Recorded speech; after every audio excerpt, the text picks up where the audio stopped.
All right, Nolan. Hello, HR Heretics segment here, special segment. I had an idea on this one, for this week, and I was talking to a few folks the last couple weeks and mentoring some people, and there's a big topic out there, Nolan, on HR functions, HR teams, not for better lack of a better word, tooting their own horns enough, right? Promotion within the company, standing up, holding up the results and the work they've been doing. They kind of there's a feeling out there that we kind of hang out behind the curtain.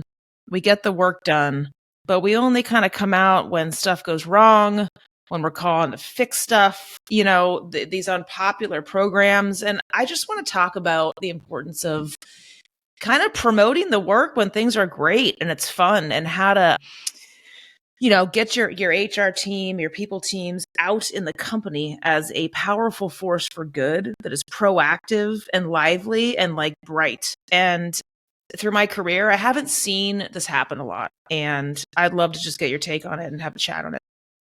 Yeah, it's interesting. So I've two takes. So like one is like, I think people actually don't know if they're doing good work. I think they think it's good work, but they don't know how it's like landing with their peers or with the broader company.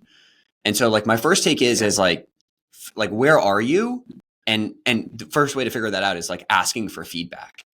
And what's interesting is like if you ask for feedback on your work, and truly like are searching for the truth as opposed to searching for an answer, you get to really deep clarity quickly. Like Charlie Keevers and I at Carta, I think about this all the time. Charlie's a very quiet guy. Mm-hmm. Yet like when I would ask for feedback and like specific feedback of like, hey, give me 2 to 3 ways this could have been better, he would give them to me right away. And so I knew of like, okay, I can make this thing better. I can make this thing tighter. And so when I think about promotion, the other take I have is I think a lot of people are like doing mediocre work and thinking it's like amazing. If you think about just like performance reviews and think about like the distribution curve of performance reviews, the 80% of people are in like the meets expectations category. Yeah. And that's true across all functions. Like we as HR pros know that. And so it's no different in the HR function. And I think there's this thought that, for you, my work is great. And I think going back to my first point is, unless you're asking for feedback specifically from your peers and your manager, you don't know. And I would start there. Right. Yeah, I agree. And also, I'm a big proponent of the employee base. Like a big way, if you're making impact and kind of leading this company and this organization, if the employees know who you are and what the hell you're doing every day. And it's amazing what the percentage of the organizations that have no fucking clue what HR teams do every day. Right. So like if you want a litmus test, like you walk around whatever, the hallway, Zoom, whatever wherever it is you work now, and you asked 15 employees, do you know what the HR team does here, or who they are? Like you'll get feedback real quick. And on your work, on how you're perceived, on how you're interacting and talking to the organization. Like, and another litmus test I love is, even at every company, but most recently at Pendo, obviously, like there is not a town hall, like all company, all hands does not go by without someone being up there talking about what we're doing, how it's connecting to the business, top and bottom line, where we're going from here, and kind of like with swagger. Do you know what I mean? Not like it's performance review time, like blah, blah, blah. Like, what are we doing? Like we got some shit going on here, and it promotes a different level of energy in the organization that impacts the culture also. And if you can't do that, it's a great litmus test. Like, what am I going to talk about? So help me reconcile, one of my takes that people do not like is I just think one? engagement. Just yeah, one. just thank you. I think engagement surveys are complete bullshit. And part of the reason why is like the first couple are like really interesting, and then you just like, people start gaming the system And, one of the answers or one of the questions in engagement surveys that always rates the lowest is compensation. And it doesn't matter how well your company compensates. Yeah. I remember like at Carta, we were one of the few startups at the time that was doing some sort of 401k match. And nobody thought about it ever, like ever. Yeah. And so I help me reconcile this, like, on one hand, you actually are doing interesting things, or maybe you have data that shows that you're like, we offered a 401k match. And then on the other hand, employees are like, well, I want more. Yeah. Yeah. You guys are full of shit. I will tell you a story. This is great. Actually, this is going to be helpful. And if you only listen to a part of it and get bored with me, the TLDR of the story is you don't explain the what of the work you're doing. You explain the bows of the why and how it is architected. Because most of the time when employees are cynical and they come down on HR or whatnot, it's because they don't understand how the sausage is made. If you can get up in front of an entire company and look everyone in the face, knowing that you're not going to make everyone happy, and objectively, defensively explain to everyone how you're building these things bottom up, it literally solves everything. Like, not everything, but so I was coming back from Raleigh, right? From those of you who at Pendo remember this, it's like an infamous AMA session, but flying back from Raleigh after an offsite.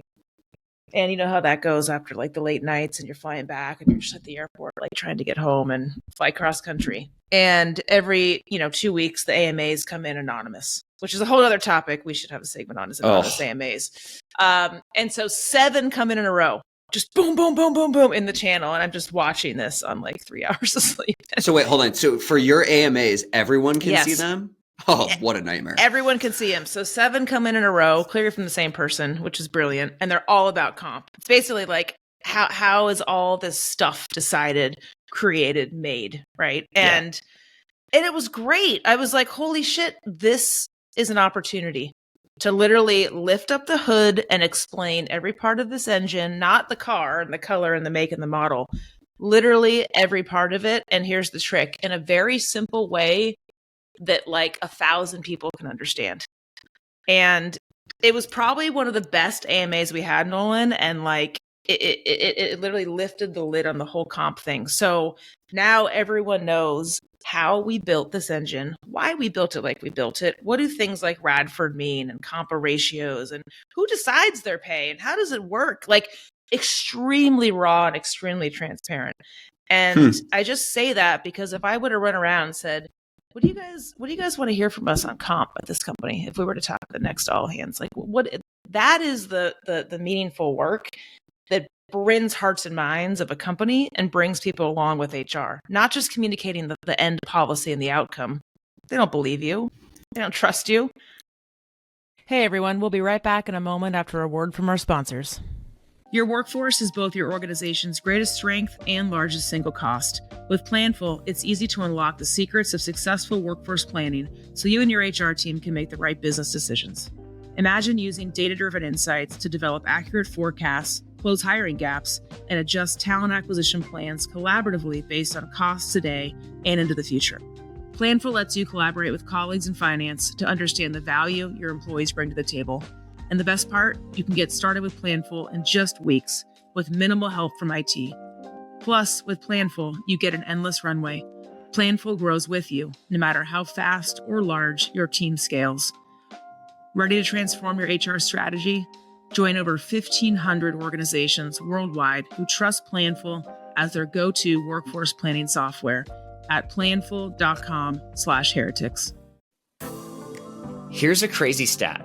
Between hybrid and frontline employees, about 80% don't typically work in an office. So it's no surprise that digitally engaging employees is the #1 concern for CEOs as companies go hybrid. But as hybrid is quickly becoming the norm, it's easy for workplaces to start feeling a little less human. Yet delighting a digital workforce is possible, and it can even be, dare we say, fun. That's where Workvivo, Zoom's employee experience platform, comes in. If you've ever recoiled at the thought of a static intranet that looks like something you built in 1995 using MS Paint, have no fear. Workvivo is a dynamic, intuitive, accessible, and mobile-first tool. People actually like using it, which is why companies like Ryanair, Dollar General, Virgin, and more have rolled it out to hundreds of thousands of employees. Workvivo's activity feeds, spaces, shoutouts, and live streams, among other features, help elevate the employee experience like never before. The result? Dramatically better retention, productivity, and most importantly, connectedness. A greater sense of the belonging we all crave at work, whether we sit at a desk or drive a truck. Make Workvivo the digital heart of your organization and achieve limitless human connection. Head to workvivo.com to book a demo and make sure you tell them that Nolan and Kelli from HR Heretics sent you.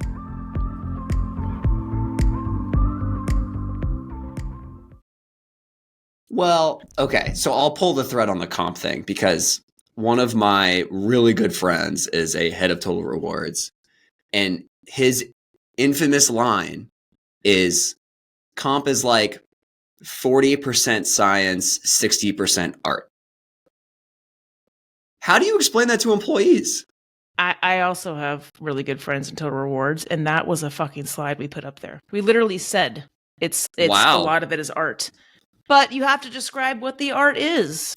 Okay. Right? It's the human, it's the experience. It's not just the data that comes from a system. You can't just say it's art because then they'll be like, you're full of shit. Like, you have to explain, again, to the point of giving lifting examples. up the hood and unpacking. You have to explain why it is art, an example of what that might look like. Like, you literally have to create 1,000 mini HR people and talk about this in ways that, to your point, I don't think a lot of HR people either can or have tried it, because it's a level of like unpacking that probably a lot of us haven't said out loud before. That is a really good point too. I'm going to come back. So the first thing though is it's scary. I remember feeling this at Carta. Like, Henry is a very transparent person, and I was like, dude, I don't want to like get to this level of detail on things. Like, it just feels like borderline like too much. And I was wrong about that. Like, upon reflection, I think you're exactly right. I think Henry was right. Like, the more transparent you are, even in the areas that are really uncomfortable, right? The better that people understand. And when they understand, they can better empathize. And then on your point, I think the second order is like, what you're really talking about is first principles. And so if you explain why we do something, that forces you to think about why we do it. And maybe you won't be happy with the answer. And I think that's like one of the things that HR folks have been resistant to. I think there's some change now given like what's going on in the macro. But why do we actually do this? And if your answer is, well, we've always done it this way, or this is a best practice, that shit doesn't fly with people. That doesn't build trust. Like, you have to actually explain why it makes sense for your company at this moment in time. Totally. Like, I always say, like, you have to explain the why of this stuff. And like, we always start with the same slide. We didn't start with like a program or an update on a specific thing. We started with, why the fuck are we here? Like, let us remind you, like, why this people team is here. Like, what do we do that impacts the business? And the culture impacts the business, so that's a part of it. But the overall is, what are we doing to impact our business and create more value for our customers and grow our organization? So it was always that. Like, it always came back down to that. And then they can connect, all that all the way down. The other thing I'll say on this, Kelli, is that like, this takes time. And I remember, leading the people team at Carta and being like, we're drowning, or, we're growing super fast. Like, we don't have enough people on the team. We're understaffed. And then you'd get one of these questions from an employee. Yes. And immediately my thought was like, I have no time for this. We're behind. Yeah. Yeah. I'm drowning. I said this to my Penta team. I was like, dude, when an AMA question comes in and that kicks off a program for you, like, when the employees are ahead of you, that's not good. And the trick for any chief people officer is like, do not get behind the 8 ball. Like, do not get sucked into the grind so much that you can't see the forest for the trees, because those moments will happen, and they'll happen every week. And then all the bad things happen. Burnout, frustration, exhaustion, perception of you not being strategic. All this stuff is connected. And then I'll go back to like the transparency, Nolan. We talked about this a bunch with the different leaders on the show, like the vulnerability. Even in my career early on, it was like, ooh, I can't talk about this until it's perfect, or like I know all the answers, and it's us versus them. It's like the HR team versus 1,200 people that are like asking questions. And that's just not true. Like, at Pendo, we were like, listen, guys, we don't know all the answers here. Trust us. Here's what's going on. The cake's half baked. Here's what color and temp it is. Here's when it's going to be done. Here's how you get involved. Like, the point is vulnerability and transparency of process wins a lot of hearts and minds. It humanizes you. It's correct. It turns out that the executive team we don't have godlike powers about where the company is going. Like we're human too. And we don't know, like we're just putting one foot in front of the other. And I think there's I don't know where this actually came from, but there's clearly like an expectation of like they have all the answers. And I think whenever you get to the mode of like everyone thinks you have all the answers, you have not created the right relationship. Totally. So the net on this for me, we can talk about it more, and I'd love other feedback topics from you all, is just start practicing this stuff out in the open, even if you're not ready. You'll see a world of difference. Show your work. All right. Let us know what you guys think. Thanks all. HR Heretics is a podcast from Turpentine, the network behind Econ 102, Moment of Zen, and Turpentine VC. Subscribe, 5 stars, share it on Apple, YouTube, Spotify, anywhere you get your podcasts, all the things.